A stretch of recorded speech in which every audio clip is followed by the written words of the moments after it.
Hello, everybody. Thanks for joining us here, ASTV, 6 o'clock Central Time, 5 o'clock where Wayne's at. It's Wayne's World with my boy Wayne Kosior. Wayne, how was your weekend? What kind of craziness did you get up to these days? I was actually working on the weekend and stuff, and so nothing too crazy. And watched the PA Raiders were playing, and so I watched those games online. And so just a nice weekend, a little bit of work and a little bit of pleasure. Nice combo. Segue into our conversation of the evening, Wayne, because it's great to be back watching live hockey or through whatever provider you have online, and it's wonderful to see all the wonderful ages, the groups getting to the swing of things, and it really says something about seeing regular season hockey back at its normal time, without hiccups, without interruption, especially now when we get to see it versus not seeing it last year, which reminds players, parents, organizations, it's now start time to start thinking about how else you need to start selling yourself and start thinking about, okay, yes, we're playing a regular season, but what should I be doing while I'm playing to make sure I'm ready for that next level? And that's going to be our conversation with Wayne today, because as an advisor, there's some things he may look for, some things he may not look for.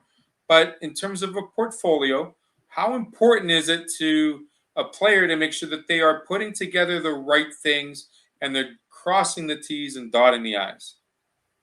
Yeah, so great topic, Theo. And I mean, to start off, I think first and foremost, the whole image thing is extremely important. And I kind of divide the image into two things. You got the physical and the virtual. And I mean, obviously, physical appearance is self-explanatory. Just make sure you dress appropriately. And most teams have codes that they have to dress if you're playing any certain level of hockey. And I mean, I always tell players strive to exceed that. I mean, don't ever try to challenge the lower level. So dress to impress. And I know some teams are a little bit more strict than others, but I'm a big fan of looking professional teams that dress alike and have certain codes. That's a great thing. So that's on the physical side, and then on the virtual side is obviously your social media and stuff like that. And you got to be on your best behavior because that goes worldwide. And so again, I tell players if you're on social media, and most of them are, I mean, keep it limited and only positive posts. Don't go into any negativity, tearing down on anybody or anything type thing. It just doesn't pan out well for anybody. So just stay on the positive side, and like I say, that's those couple things. Then it's go ahead there, Theo.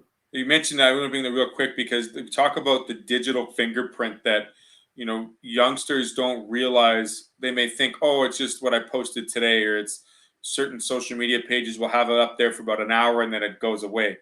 But for the majority, when the public or a potential organization sees you and sees what you're putting out there, that can be a make or break because it's truly part of your identity outside of the rink. And like you said, you want to be professional, you want to be positive, and you want to make sure that you are promoting yourself in a good way. And Uh, you're showing that you are responsible, not only as an athlete, but as a human being. Absolutely. And if you're posting positive things, it's only going to reflect well on you type thing. So, rule number one, be positive. If you're posting anything online, whether it be congratulating somebody that's had success, one of your teammates, one of your friends is playing on a different team, those are all good things, recognizing other than it looks good on your character type thing. But, as I continue to reinforce, don't put negativity or complain about refs or whatever, politics, leave it alone.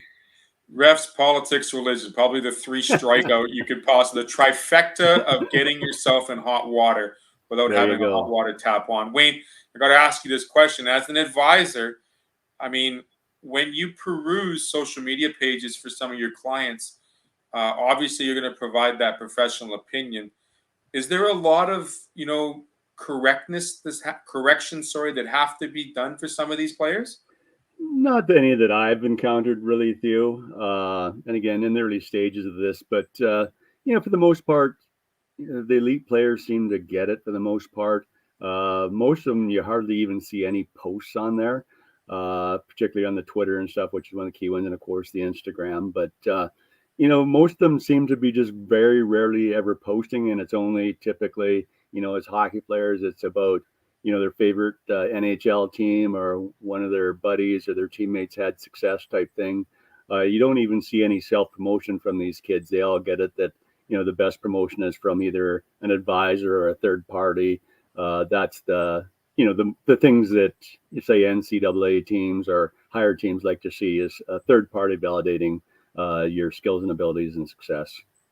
Absolutely. And you bring up the NCAA, and we're seeing a lot of that nil attitude being brought to the forefront, especially in the football programs now, because that's what's happening with college football.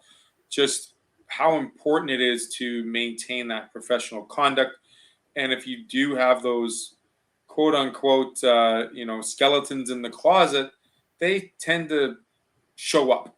And when they show up, it's never a good ending. And if you do have those posts in your previous years or something that could be controversial, I mean, not to hide from it, but refrain from it and maybe try to delete it if you can. Take care of some of those pictures that are not there anymore. So do take care of that image previous to the present day. Exactly. I mean, everybody can make mistakes, and so you can reform, and like I say, clean it up, and then just going forward, make sure there's nothing on there that wouldn't reflect well on you, type thing. If just you always got to think of it if your mom or dad or person that's very important to you, and think of it as an NCAA coach or a WHL coach type thing. Seen that, would they be happy to see that? And if your answer is ever no, don't post it. When it comes to a portfolio, Wayne, when you think about the things on the ice, sure, we can all read the back of a hockey card and all the statistics that are kept. And Lord knows the analytics nowadays are so much more in depth compared to when you and I used to play. Probably gets a little more headachy for us when we look over all these stats and analytics and trying to master it all. But how much of a player's portfolio matters for his attitude and his actions off the ice as well? Is it as important, or is that something that the organizations may look and say, okay, that's something we can groom or something we can deal with once the player gets in the organization? That's a good question, and it's a bit tricky to answer. And the way I would answer that is, for most players, it's extremely important you're on off ice activities and stuff. And it's certainly should be some stuff that you would put into your 1 or 2 page portfolio that you may be circulating to various programs type thing and stuff. But, I won't say that there isn't certain people, if they are, of elite skill, that they don't turn a blind eye to that sometimes. I'm not saying that's right or wrong type thing, but some of those organizations that have done that get burnt by that in the end. Some get by, the kid reforms and stuff. And I mean, that even goes right up to the NHL level. We've all seen, the number of kids over the last number of years where there was something, that was even public, or there was a skeleton in the closet. When it comes out, it's usually disaster for that team type thing, and doesn't end well for the player or the team. But, there has been some cases where the players reformed and turn things around and stuff like that. And I'm all about giving everybody a second chance type thing. But, once, the 2 strikes, the third one you're out type thing. So I think that's kind of how most teams operate. I mean, they're willing to, accept a little bit of something, especially when kids are younger. But, the older you get, the less leeway you're going to get in that. Especially when you see that second or third strike, it's like history is repeating itself. Either that player isn't getting the, aids or the resources available, or maybe it's just something within them that they aren't figuring out just yet. And that's the difficult side for an organization. Do you take a chance on a player like that? Certainly, we've seen professionals being given a second chance, and obviously some professionals that don't. So it is one of those, 50-50 calls that organizations have to say to themselves, do we want to take a chance on a player like this? And could we find another player that's similar at the same time? So and that's a great point you make in that last point, because if there's 2 players of similar skills and abilities, they're going to take the guy without any baggage, guaranteed. And with today's world where there's just unlimited supply of great hockey players, with the growth of hockey and non-traditional markets like the U.S. and the South and Southwest, Southeast, South Central, I mean, all over. And of course, the European influence is coming over. So, there's no shortage of players to pick from. So, there's no need for a GM or a head coach to want to have to take on any baggage. Yeah, less baggage, the better. I mean, Mm-hmm. buses are pretty crowded as it is. There's not enough baggage Mm-hmm. in the underneath compartments anymore. So we'll leave that part of it there. We talked about that first couple of pages of a portfolio, Wayne. What are some of the bullets or some of the check marks of the checklist that should be made when you're introducing yourself to a new program? I mean, we're seeing a lot of that, kind of like a resume build, so to speak. Mm-hmm. That introductory cover letter. So what's some of the things you kind of, stand above and beyond? Well, to your point, I mean, it is essentially a resume that you're submitting to, a hockey team.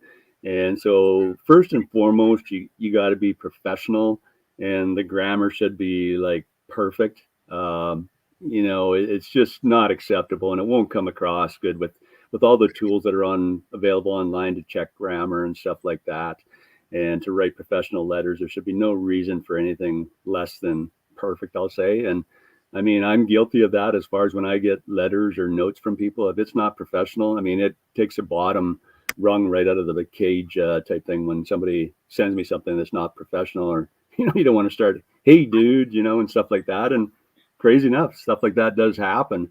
So be professional, use the best grammar, get it, checked with a grammar check tool, or have somebody that's good in English to proofread it for you type thing and stuff. And I think sometimes less is more. You got to keep it to the point. Don't ramble on about something that's potentially meaningless to the team.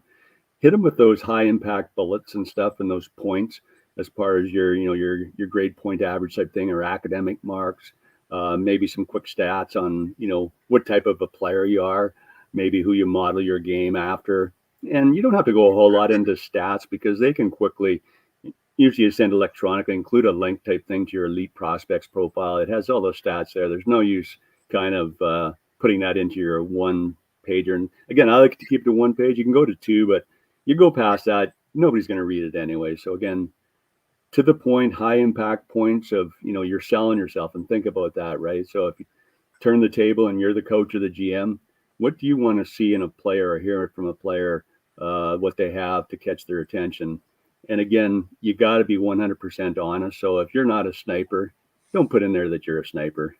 They'll find that out real quick, and that's going to ruin your credibility. And I think sometimes people do make that mistake, where they're trying to, make sure they make an impact, but you got to be honest, because you'll be found out, and that's going to do you a lot worse than if you maybe understate yourself a little bit, or even better, references, right? Every submission should have some references of some recent coaches that you've had, and make sure and seek the support of that coach and general manager, whoever you're using as references, that they will give you a reference. Because if they're not going to give you a good one, you want to know that up front before you put your name on there, right?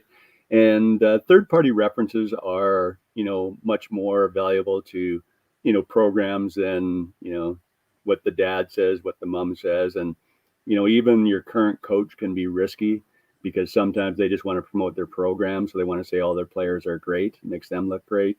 So I know myself, and I know a number of programs, they really put, an asterisk beside the current coach's comments. When you talk about that portfolio building, one thing that a lot of potential players may or may not think about, and that's doing their research on the schools that they're looking to apply for. If it's the NCAA or CIS you're looking for, because in that interview process, there may be a question or two with regards to their traditions and their values, or perhaps understanding the programs that they're offering. I mean, if you want to become a veterinarian, better make sure that that program has something that leads towards that, or marine biology. You're not going to get much marine biology coming out of a school like Oklahoma compared to University of Hawaii. Just saying.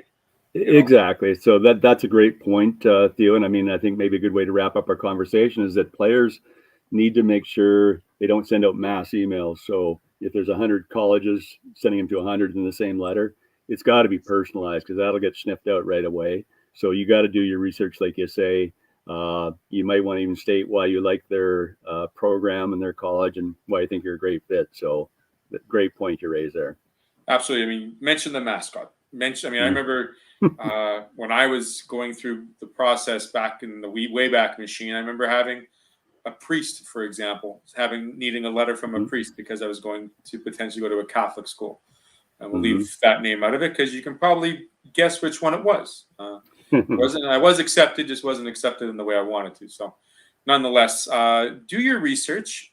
If you have questions, reach out to Wayne, reach out to myself. We can definitely find you those answers because it's very important to make sure you're prepared before jumping off the diving board. I mean, you want to make sure there's some water there. You want to make sure it's a bit of a deep end, and you want to make sure your skates are sharp so you're hitting the ice properly. And if you're not having sharp skates, then you're going to potentially have some glue or some, stick tape on the bottom or a skate guard on there still, and you don't want to do that. Best first impressions are the best first impressions, and we want to make sure that you do it. Absolutely, Theo. Well, I want to thank you for your time. I'm trying to line up my next guest, Mr. Rod Collins. He's one of these guys that you need to show him the ropes, so to speak. He's the founder of the Pilot Mountain Hockey Academy. He certainly knows his way around the hockey industry, as well as many of the hockey gurus, not only at the academy level, but the professional level. If you don't know who Rod Collins is, he was, like I said, the founder of Pilot Mountain Hockey Academy. Lives out in Washington State for most of the year, but he's got a daughter who also played for Team Canada, in Delaney Collins, who now lives in Nashville. So we'll take a quick break. I'll see if I can grab Rod here during the break. Wayne, I want to thank you very much for your time. And if I can, we'll get him on for part 2 of On the Ice. So all you viewers out there, stay with us. Thanks so much for watching. I'd like to thank our sponsors, of course, Toby Hockey, Case Financial Group, Doak Spoke Fuels, and, of course, the Pilot Mountain Hockey Academy. So take a break. We'll come back with Mr. Rod Collins. Thank you. Welcome to Pilot Mountain Hockey Academy, your world-class academic and hockey training facility created to maximize each student's athletic and academic potential. Blackjack Stewart Arena, home of the Buffalo, is inside the 46,000 square foot complex, as well as a curling rink and other facilities. The students have a unique combination of successful, well-rounded education at Pilot Mountain Collegiate Institute and the professional hockey training in an encouraging community. The years of experience of on-ice coaching propel our students to the next level, both mentally and physically, in a professional environment.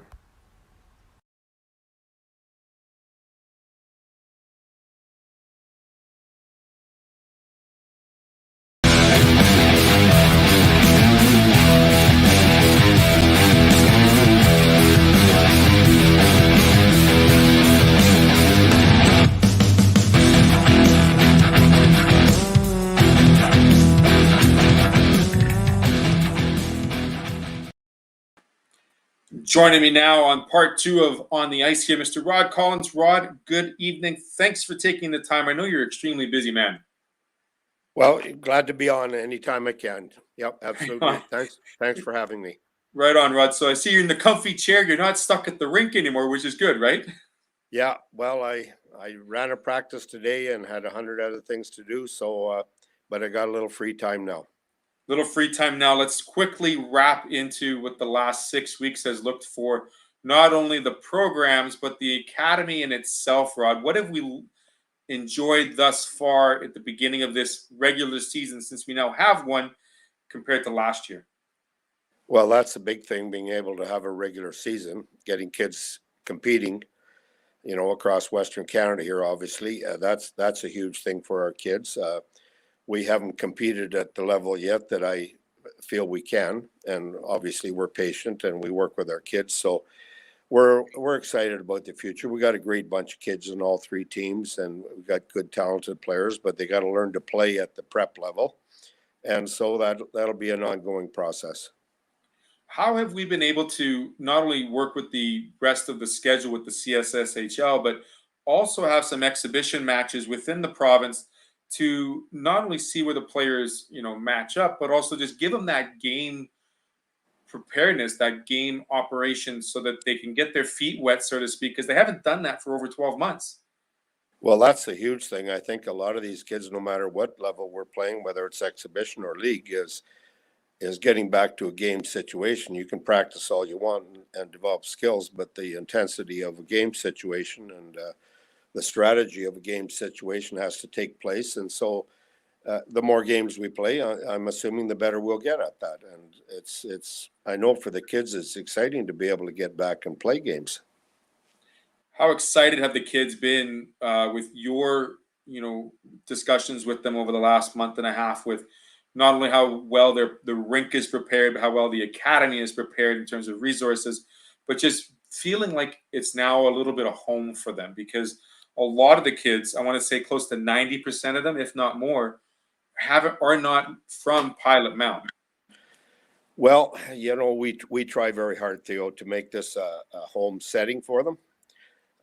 And I explained that in another interview that, whether it's our cooks, our coaches, our teachers, whatever, we want them to feel at home here. It's a second home, I guess, for them, a lot of them. And they seem very comfortable with that. And that's important to us. Once they're settled and feel comfortable where they're living, the rest of it falls into place, whether it's education or hockey. So we make that a home-like feeling here in our academy. I know we've talked about this before, Rod, on previous interviews with you and I, but explain to me how the dynamic of having not just two teams, but now three teams involved at the PMCI, the collegiate in Pilot Mound, and what that means for the community. I mean, obviously there's 20 more hockey players that the teachers have to learn and get to know, but how great is it to have an institute working and complementing the hockey academy to make sure that they're excelling on the ice and in the classroom? Well, we're very fortunate here to have Pilot Mountain Collegiate Institute work with us, and teachers work with us. Obviously, they've had to hire more personnel, and we're keeping this school vibrant and lasting, which is a huge thing. So there is a lot of spin-off effect in the community. Obviously, with the third team, we had to go to billeting this year while we're preparing our buildings. And so that they're spread out, not really spread out in two main billets, of course, but we've had other parents and grandparents move into town and buy houses or rent houses, to keep the younger ones. So it is a huge spinoff in the community, and I know the community appreciate that. And we're actually adding another third rental on the ice, the complex. So that helps out in that area as well. So I think it's something that's a real focus point for this community to have us running 60 kids here right now and looking at the future at 80. We're gonna talk about the future in just a sec, but before we get there, Rod, we've had lengthy discussions. I know you and Hockey Manitoba and the powers that be finally came together and said, okay, let's give Pilot Mountain Hockey Academy the opportunity to run a U15 program starting this regular season. How important is that, not only from a hockey academy perspective, but just to explain the growth and the potential of having multi-age groups in one academy setting? Well, the ultimate plan is to maintain or retain those younger kids throughout our older age groups, develop them at that level to be able to play. And, I'm assuming a lot of these ones in the U15 are going to be draftable players in the Western Hockey League, obviously. But we try and maintain, retaining, I guess is the word I want to use, retain these kids for our U17 and eventually our U18 program. So I think that's all important as far as development and keeping with kids within the program. How have you noticed the maturity difference, Rod? I mean, we've worked with the U17s and the older kids in the high school, but have you noticed something a little different with this young star group of kids and how much they may need a little bit more grooming as the days go on? It's funny you say that. I really haven't been associated with bantam age or U15 kids, but there is quite a difference in maturity levels at those kids. But they are active, I'll put it that way. They're not terribly mischievous or anything, but they're active, and they need to have some discipline at times, whether it's at the billet or at the rink or on the bus or at school, wherever. But I think the more that they're in those situations, a structured situation, they're going to be better. But to be honest with you, they're fun. They're fun to work with, and they're fun to be around. What's the one thing, Rod, that you miss most in terms of Hockey Academy lifestyle that we get to see the players, both male and female, get to enjoy this fall? What's the number one thing that I Like, what do what you what when you walk into Blackjack Stewart Arena? You know, for me, it's like just have that glimmer in my eye, sort of thing, saying, "Yes, we finally get to watch hockey." Or maybe it's the first road trip with regular season action, or getting those. What is it about having that band of brotherhood, that chemistry within the team that puts a sparkle in your eye as an organizer, as a founder of a program, saying, "This, I'm really happy to see what I've done and what we're doing as a community." well, I don't want to take individual credit or personal credit for that type of thing, but it is rewarding to see those kids all come down here all packed up, all dressed up, to get on that bus for that first road trip that they haven't experienced in many months, and to go off and stay at hotels, eat together, play together. I think those are important factors in binding and molding a team. And that makes me feel good. Those kids are excited to come to that rink and be ready to get on that bus and go play. And I know the U17's got this weekend. I took their practice today, and I know they're prepared to go. And they have a lot of things to learn at this level, but I know they're excited to go. They're excited to play. I read kids' eyes. I met with them. I talked with them. I read their eyes, and I get a pretty good feeling, and it's a satisfying feeling to see the enthusiasm that they have.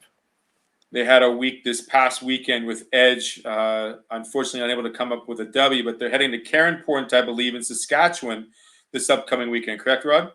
Yes, they're going there, I think 3 games or maybe 4. I'm not quite sure, but I think they start Friday anyway, so they'll be leaving Thursday afternoon. And so, I talked to them about competing and every time out improving, so I'm pretty sure we'll be ready here.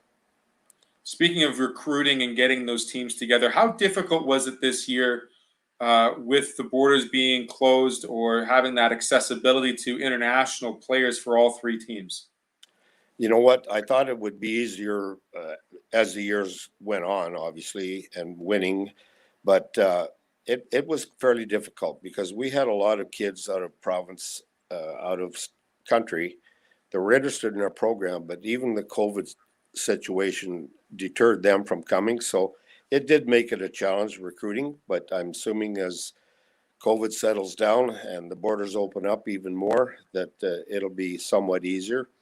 But once again, I'll mention that we want to retain the kids we have who are age eligible for next year and make it the best program for them to develop and feel at home, like you mentioned. Certainly an important factor when it comes to developing and setting up the pillars and foundations of a hockey academy. The one thing I will note as well, especially for the female teams I've been associated with the last 3 years with Pilot Mound, a lot of the aging out players, once they graduate high school, should their desire to go to the next level, Pilot Mountain Hockey Academy has given them that platform to establish their studies at a high level, but they're playing at a high level, and then getting that opportunity for scholarship or to enter into college for the next level. Certainly something to congratulate the entire program with, both male and female. Well, on the female side, for example, I think they've all got, even in COVID year last year, they've all got college opportunities and are playing there now. So we're quite proud of that fact. The fact that we have you people come in and broadcast those games live to all the colleges. This past week, we sent out the coaching staff on the girls' side, Cassidy did, sent out probably over 100 emails to all colleges that we have been associated with or want our kids to perhaps go to. We sent out our full schedule, televised schedule, your schedule, obviously, with Amateur Sports TV, and our road games that are on Hockey TV. So those coaches now have in their hands every televised game, and they have our full roster, every all the information of each individual student, female, to look at those girls. And we've already got feedback as quick as now on our girls for scholarship offers for our seniors this year, obviously, and even looking at our 11th and 10th graders in the future. So we go a long ways in promoting our girls to college opportunities, because obviously they're not playing junior anywhere prior to going to college. On the other hand, we send that same information out to all junior coaches in Canada for them to watch amateur sports TV live broadcasts and hockey TV on the road. So those are all available to them, and I know coaches are using them. And right now I'm thinking we've got 13, 14, 15 maybe kids playing in the Manitoba Junior League right now out of our program. So those are important aspects in our program to.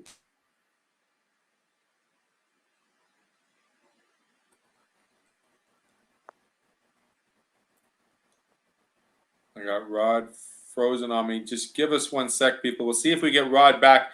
Truly brings up an amazing conversation piece, because we talk about the importance of a hockey academy and its progression to the next level and getting everybody involved so that those avenues are left open or maintained open. And new avenues are always created as well.